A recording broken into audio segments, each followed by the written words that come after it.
Welcome to the Bible Forum. I'm Warren Sprouse. This is Sunday night, March 24th, 2018. I found an article in something called prophecynews.com. It's a good website. It gives you a lot of interesting stuff. You ought to have it come into your inbox. You know how you rate on the financial credit system? At least I hope you do. Well, how would you rate on the social credit system? Well, apparently the Chinese have set up just such a system. They're setting up a vast ranking system that will monitor the behavior of the entire population and then rank them based on their social credit. An article in something called Public Document said the social credit system, first announced in 2014, aims to reinforce the idea that keeping trust is glorious and breaking trust is disgraceful. The program is due to be fully operational nationwide by 2020. It's being piloted now for millions of people across China. The scheme will ultimately be mandatory. At the moment, the system is sort of piecemeal. Some are run by city councils, others are scored by private tech firms. But all of them hold the personal data. Here's how it works.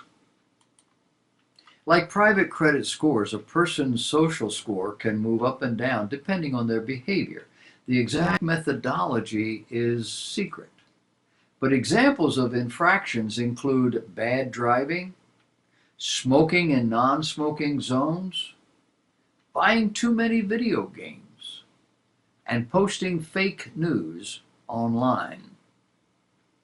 The article points out that violating the social code can result in being banned from flying or using the train, using the internet,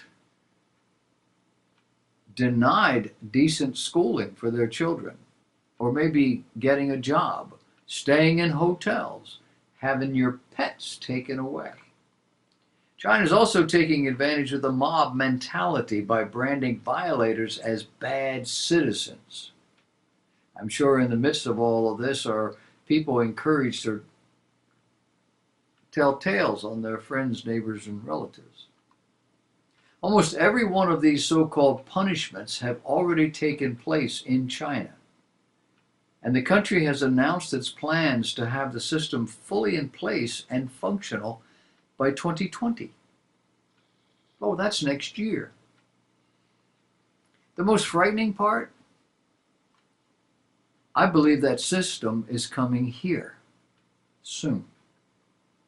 While most Americans haven't noticed our descent into a police state, they're quick to dismiss the idea that such a system could be implemented in the land they still perceive to be free. However, all the moving parts are in place right here in our country. It wouldn't take very much to form a social credit system here. The social police are already active and powerful enough to affect public opinion, personal choices, and even legislation. What if they all coalesced and came together? Social media has become an important method of judging social scores. People change their lifestyle choices and even commit suicide based on what other people say about them on social media. Social media which they could just as easily turn off, ignore, but they can't. This is mainly because of the willful posting of social media users on virtually every aspect of their lives. The data is extremely useful to governments who monitor and store such stuff. Information acquired freely by users who give away the most personal and intimate details of their lives, and they do it without charge. Think of political opinions.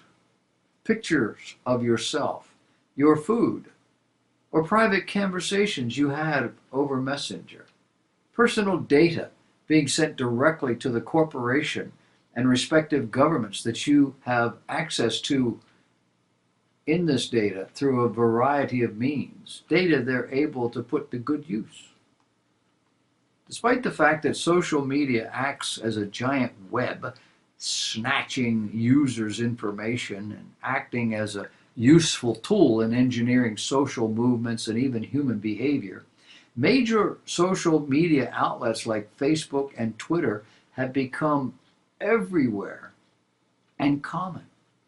They are nearly as essential for the 21st century as telephones were in the 20th.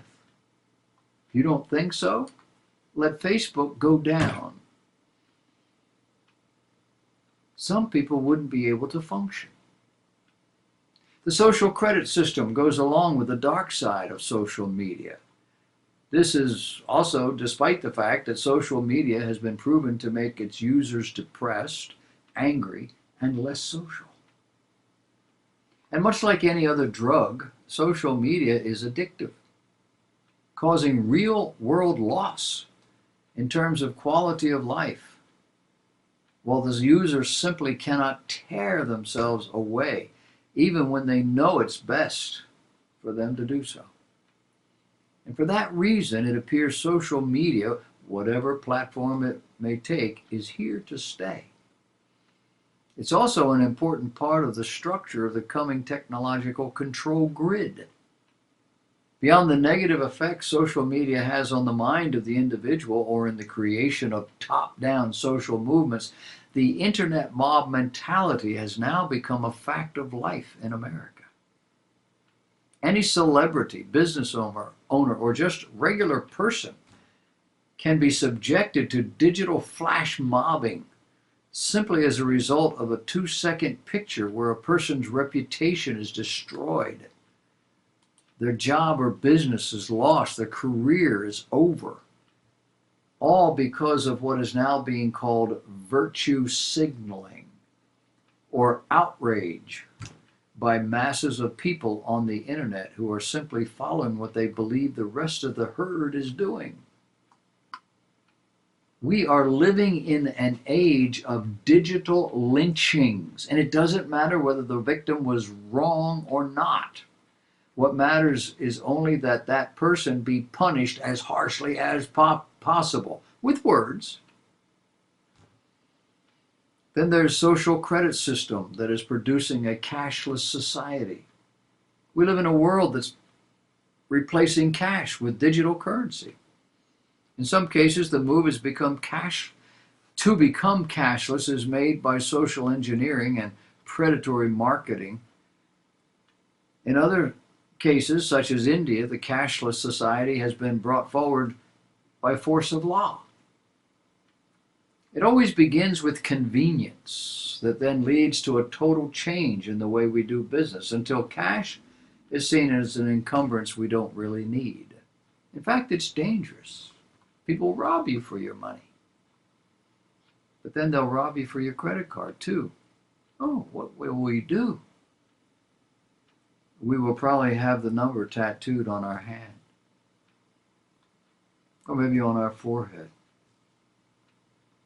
Our government is moving in that direction even now. In time, we won't have the luxury of choice. Another program is the Universal Basic Income Program. This program is seen as a solution to poverty and the violation of workers' rights. And it's not really new. Bertrand Russell was pushing this in the early 20th century.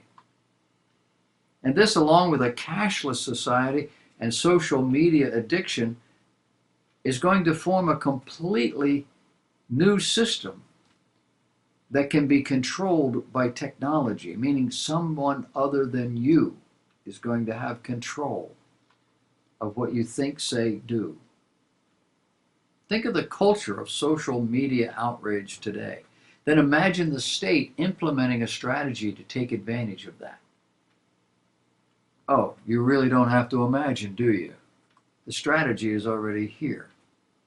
Already, employers are able to check prospective employees' credit scores on a condition of hiring, and many now require social media passwords for the same reason.